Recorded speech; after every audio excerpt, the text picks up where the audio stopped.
All right, let's get right into it. Today, we're unpacking an absolute breakthrough in web architecture, GenosRTC. It's a hugely powerful peer-to-peer framework built straight into the GenosDB ecosystem, and it's doing something pretty incredible. It's taking real-time, completely serverless browser apps and turning them from a massive developer pipe dream into an everyday reality. I want you to just imagine something for a second. What if you could build complex, real-time applications, stuff like chat platforms, video conferencing, or even multiplayer games, with absolutely zero back-end servers? Imagine just completely stripping away all that expensive infrastructure, the deployment headaches, and the latency that usually comes with managing WebRTC connections. I know, it sounds kind of impossible, right? Well, as you'll see, that is exactly what GenosRTC achieves.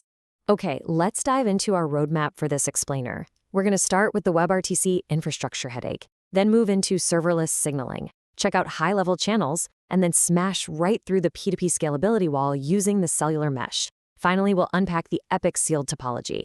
First up, Section 1, the WebRTC infrastructure headache and managing signaling and NATs.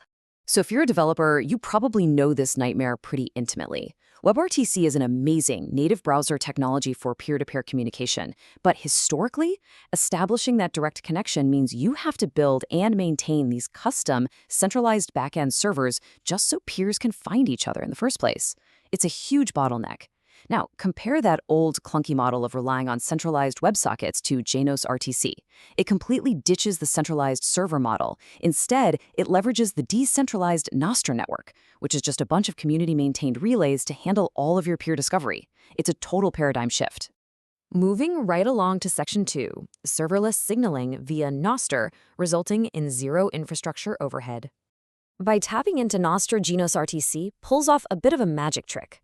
It connects peers instantly without you needing to host or scale a single server. And what's really interesting here is how it does it. It establishes parallel, non-blocking connections to multiple relays all at once. This means your app starts up in a flash, using either built-in or custom developer relays. Basically, peers find each other at the speed of the absolute fastest relay. Plus, it has this adaptive network intelligence. If a relay is acting up or is overly restrictive, say it's demanding proof of work, the system just self-heals. It instantly drops it and focuses on healthy paths. Oh, and for privacy, you get optional end-to-end signaling encryption using a shared password, which keeps your connection metadata completely hidden. All right, Section 3, high-level communication channels, specifically covering data and media abstractions. So the peers have securely found each other instantly. What happens next?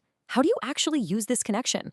Well, GenosRTC peels back all that complex, ugly P2P plumbing like icy negotiation and just hands you incredibly simple APIs. First up is db.room.channel. This is your go-to abstraction for arbitrary structured data. Think text chat, syncing up multiplayer game state, real-time collaborative cursors, the whole shebang. It gives you a reliable, ordered messaging system, and you don't even have to sweat the security because it bakes in mandatory DTLS SRTP transport encryption right out of the box. That's essentially bank-grade security.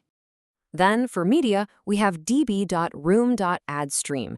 This is a highly optimized WebRTC media stream abstraction. It does all the heavy lifting of capturing and broadcasting audio and video codecs for you. Seriously, this makes building a video conferencing tool or a live broadcasting app literally as easy as making a single API call. All that complex media negotiation is entirely hidden from view. Which brings us to the massive elephant in the room. Section 4, the P2P scalability wall, also known as the O of N squared problem. So, direct peer-to-peer connection is fantastic, right?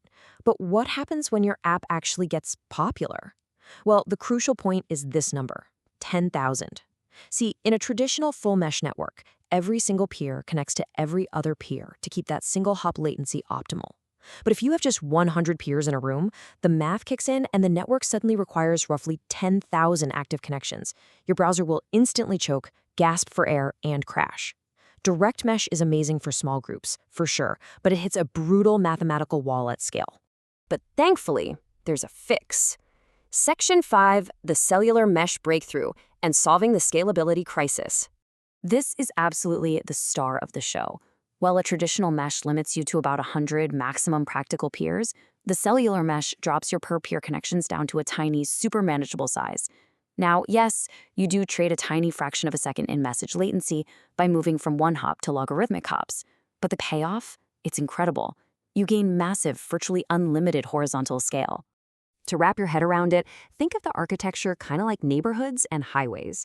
Peers group into logical cells, these are our neighborhoods, which default to 10 peers each. Then, a consistent algorithm called rendezvous or HRW hashing steps in like a traffic cop. It ensures stable peer placement so the network doesn't just chaotically reshuffle every time someone joins or leaves. Next, bridge nodes, think of these as the highways, are elected by a per-cell hash rank to connect these cells using power of 2 skip links. This keeps the network diameter remarkably short. Finally, a dynamic TTL, capped at 150, ensures messages don't just bounce around the network forever. And this brilliantly illustrates the journey of a single message through this setup. Step 1. Intra-cell delivery. Inside your neighborhood cell, it's a fast, direct, single-hop mesh. Step 2. Inter-cell forwarding. Those elected bridges take the message, inject it, and relay it to neighboring cells via secure encrypted links. And Step 3. Deduplication. Local scene sets on the peers instantly drop any messages they've already processed. This ensures your data flows securely across all these cells without causing any infinite loops. Let's move to the final piece. Section 6, epoch-sealed topology and zero coordination traffic. This right here is probably the most elegant piece of the GenosRTC engineering puzzle, how this massive cellular network actually maintains itself. The secret sauce is the epoch-sealed topology. See, every single peer, actually, scratch that, every peer independently computes the exact same layout purely from a simple, sealed snapshot of who is currently in the room. Because of this, it requires absolutely zero coordination traffic over the wire. Literally no topology management data is ever transmitted. And this is what enables completely seamless bridge succession. If a titular bridge suddenly drops offline, the network doesn't panic. The next highest-ranked candidate just takes over at the following seal. No negotiation, no voting messages bouncing around, absolutely no wasted bandwidth. It ensures symmetric connection admission and total cell isolation completely, 100% silently. Let's move to how this builds into actionable developer advice. How does this translate to your actual code? Well, GenosRTC lets you very easily tune this cellular mesh for your exact needs. Building a general scalable chat? Just toggle cells true. Just need a tiny demo room? Set your cell size down to 5. Need ultra-low latency for something fast? Drop that cell size to 3. Or if you need massive high scale with tens of thousands of users, just bump that cell size up to 20. The flexibility is literally right at your fingertips. So, what does this all mean for us? I want to leave you with this provocative thought. Are decentralized cellular meshes the ultimate replacement for centralized servers in the future of the real-time web? GenosRTC's brilliant mix of the Nostra network for signaling, combined with HRW hashing for scalable topologies, truly empowers us to rethink web architecture from the ground up. It proves that a faster, serverless, and infinitely scalable web isn't just some future concept, it is already here. Thanks for joining me on this explainer, and I really hope you're walking away with a whole new perspective on the true potential of peer-to-peer.